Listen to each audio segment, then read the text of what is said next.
Boom! Hello, Facebook. I am me, you are you, and we are doing tough love with the K-Man here in Sydney Deska. Yes, welcome to Tough Love. What is your biggest excuse? What's holding you back? Who needs to get their ass kicked and why? And so for now, I'm going to hand it over to Mr. Man. Mr. Matty. All right, so first question is from Lucia Ladarola. Lucia. She says, I give all my time away. This is my biggest challenge. Lucia gives all her time away. 2 words. Stop it!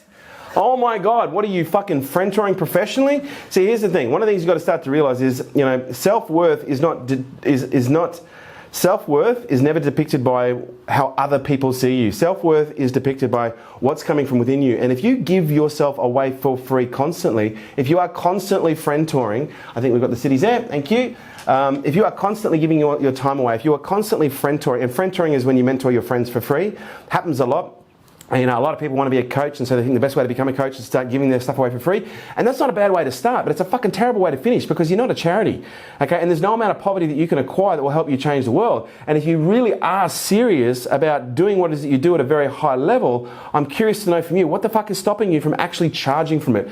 Because the reality is your self-worth will be depicted by your ability to not only add value to people's lives, but be able to see the value that you add through the problems that you solve. So my advice to you, first and foremost, is Lucinda, right? Lucia. Fucking Lucia. Yep. Sorry, Lucia, stop. Just fucking stop, because the more you give your time away, the more people are going to take it from you. Now, there's nothing wrong with giving elements of your time away or chunks of your time away that are going to lead to more opportunities or greater opportunities. But at some point, you've got to put a bit of a commercial framework around you do that so you can actually commercialize what it is you do.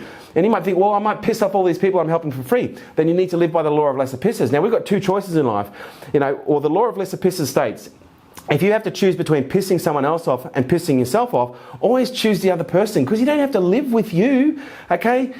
Sorry, you don't have to live with them, you have to live with you. And if you piss yourself off by giving your time away constantly for free, chances are you're going to fucking, you know, it's going to be detrimental to not only your psychology, your self-worth, but also to your ability to be commercial and be transactional, okay, in a commercial way that will enable you to actually start making some money. You're not a fucking charity. Stop giving your time away for free. If you really do want to help people, find a way to create a commercial structure around what it is that you do so that you can actually accumulate enough capital that allow you to invest in things that can actually help people and create the time available through those investments and through that commercialization to be able to help people in some cases for free without actually asking for anything in return. So let's see ya, fucking stop it. Number 5, it's time to stop, move on, let's get it going. Enough is enough, fucking do it. 6. Andres Rosso Echeverri. Andres? I think that's Andre. Andre.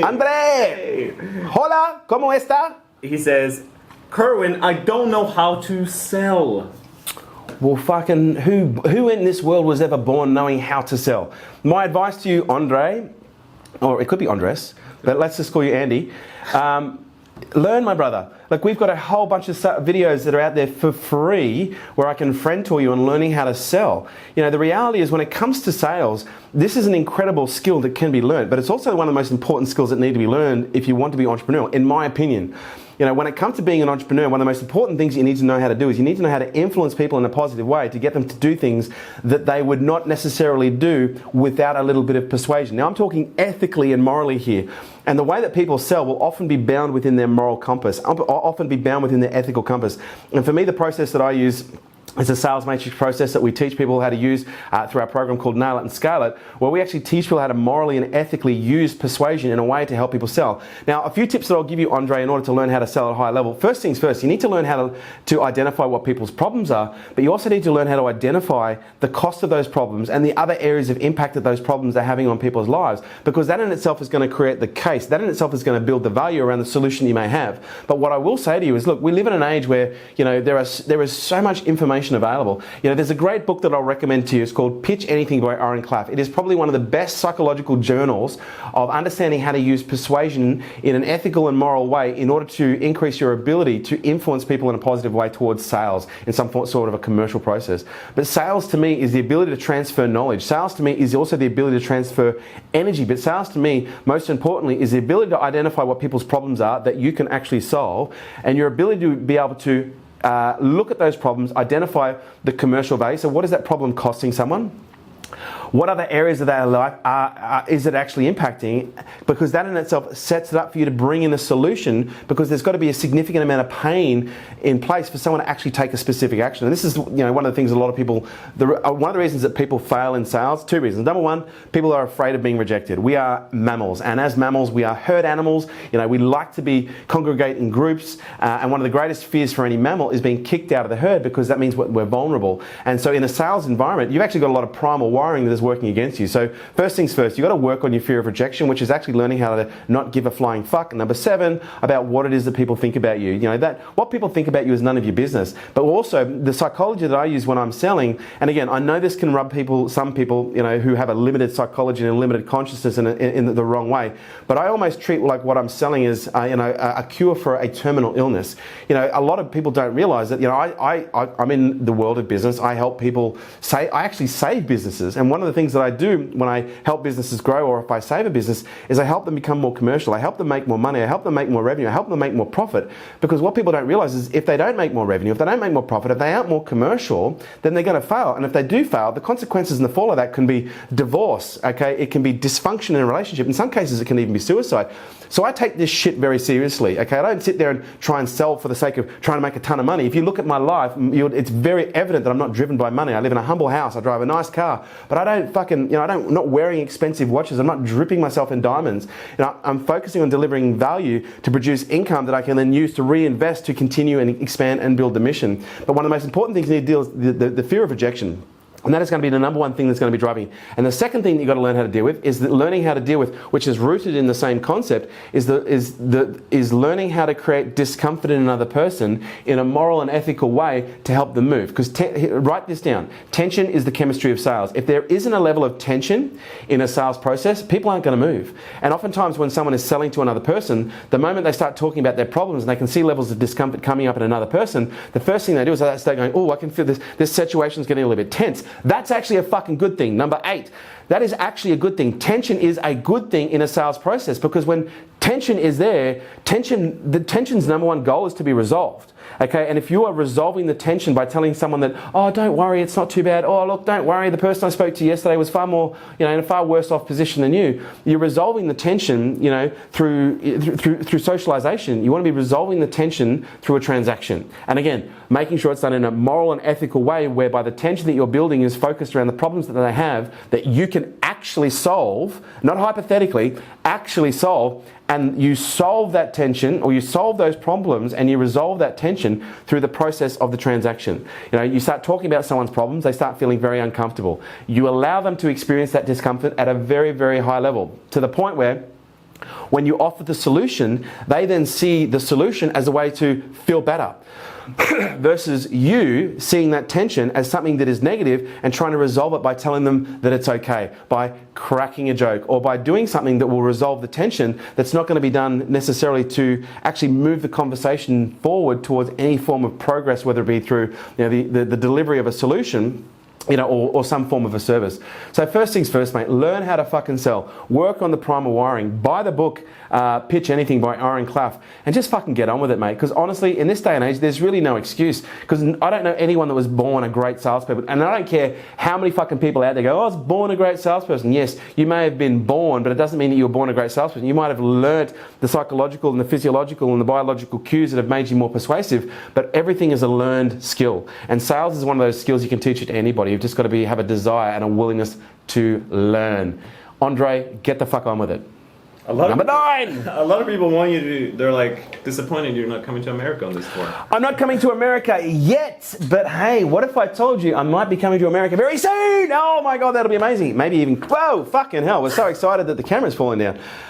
Look, I'm not saying don't hold your breath. I'm saying, what am I saying here? I'm saying, wouldn't it be cool if maybe next year I came to Canada and America? Would that be cool? Would that be cool? Or maybe you should just come to Australia. Or maybe you should come to Australia. Yeah. What the fuck's your issue? What the fuck's your excuse? Come on. Get to Australia. Come down under. Okay. Throw another shrimp on the barbie, mate. Amanda. Where the bloody hell are you? Amanda O'Connor. My biggest excuse is I was addicted to speed.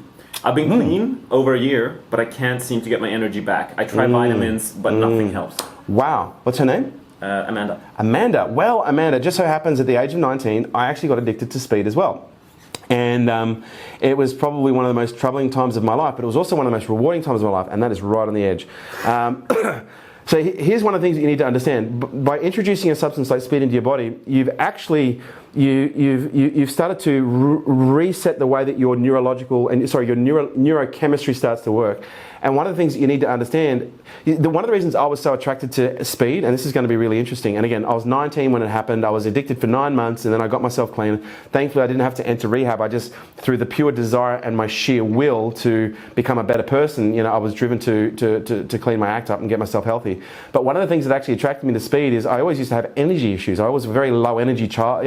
I had energy, but I always experienced low energy moments, low energy lulls. And the first time I tried amphetamines, it was all of a sudden like, oh my God, so this is what it's like to feel normal. And that was two things. Number one, it was an increased level of energy. But number two, it was also the increased levels of dopamine in my neurochemistry that actually started to stabilize my brain chemistry. Now, I'm going to assume if you got addicted to speed, there's a very higher probability that you might also be ADHD as well. ADHD is a precursor to addiction. And speed is basically it's a street form of Ritalin.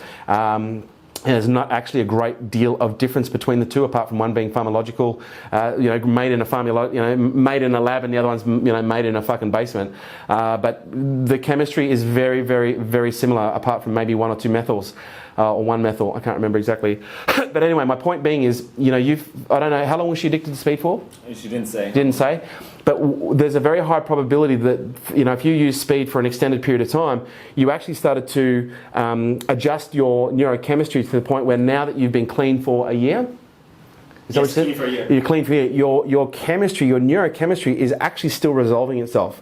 And, it might actually take some time. So there are certain things that you can do to actually help the brain resolve itself. And the most important thing I'd suggest you do is not consume mammoth amounts of what's it called? Fucking caffeine, nor other drugs, but meditation. And because one of the great things about meditation is it balances out the neurology. It balances out the brainwaves, but it also balances out and helps balance out the neurochemistry that is required in order to maintain stable brain function. I think it's also important to realize, a speed addiction is, and you're lucky it wasn't meth. And I also feel very blessed that, crystal methamphetamine wasn't available at that time when I was addicted to speed, because it's a much harsher, much more addictive version of. But there are benefits in addiction, and one of the benefits of addiction that you can look at as a positive is it provides an incredibly powerful personal development program.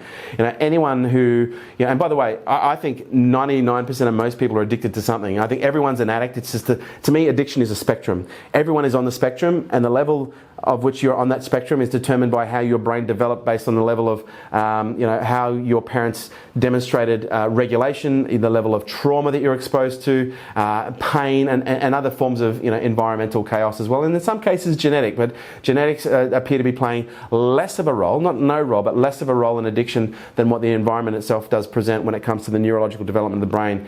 Because when you are an addict and when you do become addicted, it typically, is a response to what's called maladaptive brain development. And one of the things that I'd do is I'd suggest you read a book called Realm of the Hungry Ghost by a guy called Gabor Mate, which goes in and it explains how addiction is formed in the earlier years of childhood, and also the process of rehabilitation and how we can get ourselves right side.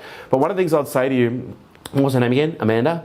Yep. Is be patient, be kind, be conscious of your triggers, but most importantly, start developing the routines that are going to help balance out your neurology. One of the most important things is meditation. One of the second most important things is gut health, because gut health and brain health, they're intrinsically linked. So making sure that you're taking really good care of your gut, taking a good probiotic, also making sure that you're eating well as well. One of the things that can also help with increased energy levels is because, obviously when you're consuming amphetamines, it's very harsh and very heavy on the liver. I'd also suggest exploring a gallbladder flush, or what they call a liver flush, to help cleanse out the gallbladder, help help cleanse out the liver so that the liver can actually function at a higher level, so that you can actually produce higher levels of energy, and it'll actually help in the process of balancing out the rest of your physiology and biology as well. So my advice is, don't sit there and be passive. Learn meditation, get your gut right, be aware of the importance of your nutrition and liver health when it comes to staying clean and being clean, but also be conscious of the gifts that addiction gives you, which is resourcefulness. You know, people who are addicted typically will do anything to get high within their moral and ethical compass. And the beautiful thing about addiction is when you start to realize the level of resourcefulness that you have, you know, you can take that resourcefulness and apply it to other areas of your life. So Realm of the Hungry Ghost, Gabor Mate, great book to read. Get into meditation, you know, eat right, get your gut right, you know, just take care of self. You know, because they do say that addiction is a spiritual disease, you know, and it's something that has come to you as a gift, and the gift is going to be in the development, the personal development, the psychological development, the neurological development that will come as a result of the pursuit of sobriety. And what I will tell you, Amanda, is life gets better when you're sober. So as much as I want to kick your ass, it's probably not the best thing you're going to need right now, but what I will say is keep going, stay sober, life gets better. Congratulations getting where you are. We're going to continue the party on Instagram. Woo! We are heading over to Instagram for Tough Love Lightning. So for those of you who are still here, get the fuck over to Instagram. That's number 10. We'll see you over on Instagram. Instagram, what's going on? Instagram, let's get hard and heavy. What's going on? I'm going to throw some knees, elbows. I'm feeling all fucking Conor McGregor and Khabib. Yeah. You got a fist on your shirt. I got a fist on my shirt. Let's go hard. So Jamie says, Jamie. I want to go back to school, but I struggle to be away from my child. Ooh. What am I supposed to do? You're supposed to do the right thing. And the right thing is making sure that you provide a safe and stable environment for your child, but at the same time, pursuing the things that are important to you to demonstrate an example to that child of what healthy pursuit, healthy purpose looks like. And this is all about balance. So we thankfully live in an age where you can study online. You know, you can get your high school diploma online. You can get fucking degrees online. You can do anything you want through correspondence and through distance. So the reality is, there is no fucking excuse. Stop fucking around, go into an online university or a high school fucking online fucking thingy-bob and just fucking do it. There is no excuse. Set the example for your child. But the thing I do, and I kind of backtrack here just to play devil's advocate, what is it that you need to go back to school for? You know, is this perhaps an assumption that might be false? Because one of the things I've learned, you know, is unless you want to be a fucking doctor or a lawyer, you know, or fucking maybe something really smart that requires some kind of a qualification where you might kill people if you don't do it properly, in most cases you can learn how to do it just through fucking YouTube. That being said, you're on your path, you're on your journey, stop fucking around. If you want to go to school, go back to school. You don't have to do it physically, and if you've got a child, you can do it online. Just stop fucking around. I'm at like 20 now, I'm sorry. Laura Dottie. Laura. How do you manage all 3 social platforms without feeling overwhelmed? You know what? This brings up a really interesting conversation that I had with a friend of mine recently. For the first 18 months, almost 2 years of the social experiment, Maddie filmed and gave me a thumb drive, and I'd upload all the videos, all the photos, everything. And I managed all the community management across Facebook, LinkedIn, Snapchat, Instagram, everything. And I'll tell you right now, how did I do it? It was fucking hard. It was tough. But I was playing the long game. I wasn't sitting there going, oh, I'm going to try and make as much money as I can right now, make this worth it. I was going, right, how can I deliver as much value as possible to this community over the long term? So it builds not only a reputation, but it builds this trust, but it builds this almost like this obligation. You know, Gary Vee talks about, I want to guilt you into buying my shit or guilt you into subscribing to my stuff. In many ways, you know, that's what's called reciprocation. The law of reciprocation states that when you give something of value to someone that they see as valuable consistently over a period of time, it builds this obligation for them to reciprocate in kind and give you something back in return. And that something back in return might be a comment, it might be a share, it might be, you know, a transaction.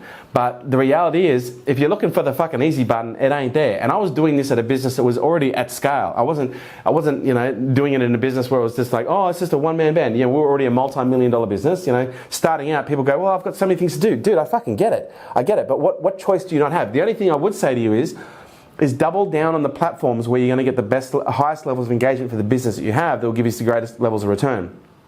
which is probably going to be a combination of either Facebook, which is going to give you incredible retargeting and marketing opportunities, Instagram, which is obviously highly visual, and LinkedIn, which is obviously a very commercial space. But stop making the fucking excuse. I had someone come to me the other day and go, I'm not going to do Instagram. And this is a good friend of mine, actually. And he said to me, I'm not going to do Instagram anymore, it's not fucking working. I was like, dude, you've been doing it for like 6 months. Because it's just hard work, it's all right for you, you've got fucking everyone doing it for you now. I was like, well, yeah, now I've got a community management team, but it wasn't always like that. The first 18 months, 2 years, I had to do everything myself. You can't expect things to happen overnight. This is a long-term game, and by long-term, 6 months ain't fucking long-term, okay? Years is long term, 2, 3, 4 years. And yeah, it might take some of you 6 months. Oh, there was lightning. It might take some of you 3 months, but it might take some of you years before you start getting what you considered an ample return for the time and the effort you're putting in. But what you've got to understand is this is the next generation of business. This is the next generation of media. And if you don't have your position in media in the next 3 to 5 years, you're going to be fucking invisible for the rest of your life. So my advice is it worth the effort? Yes. Is it going to be hard? Yes. Just stop fucking whinging about it and just get on with it.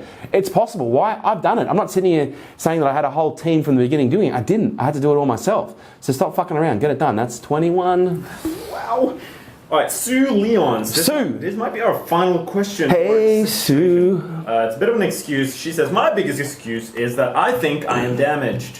Oof. And different from everyone else. Because I feel nervous socially. Yeah, can't relate to that at all. I used to, and still on occasionally, but not so much at the severity level, but I used to suffer from severe, debilitating anxiety.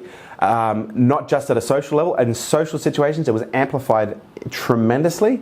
And yes, I have got 3 brain injuries. I am an addict. I did have an upbringing that was amazing in many respects, but also not necessarily ideal in some respects as well. And I have been referred to in my life as damaged goods. And one of the reasons, people often, I've been asked this question a number of times, how is it that you know so much about performance and psychology? And do you want to know why? Because going back, 10, 15, 20 years ago, I was damaged goods. I was labelled damaged goods. I was labelled physically disabled, mental disorders. And they were the things that drove me to be better, and if it wasn't for the fact that I was considered or labelled damaged by others, I don't think I would have pursued an understanding of psychology. I don't think I would have pursued an understanding of performance. I don't think I would have pursued business, because business is an amplification and one of the most powerful forms of performance and psychological and personal development that you can do in any respect, because it is quite intense. But the beautiful thing is, every wound that you've been given, every wound that you have been given has been given to you by virtue of the soul contract that you signed when you came to this planet. And those wounds by virtue were given to you to learn how to heal.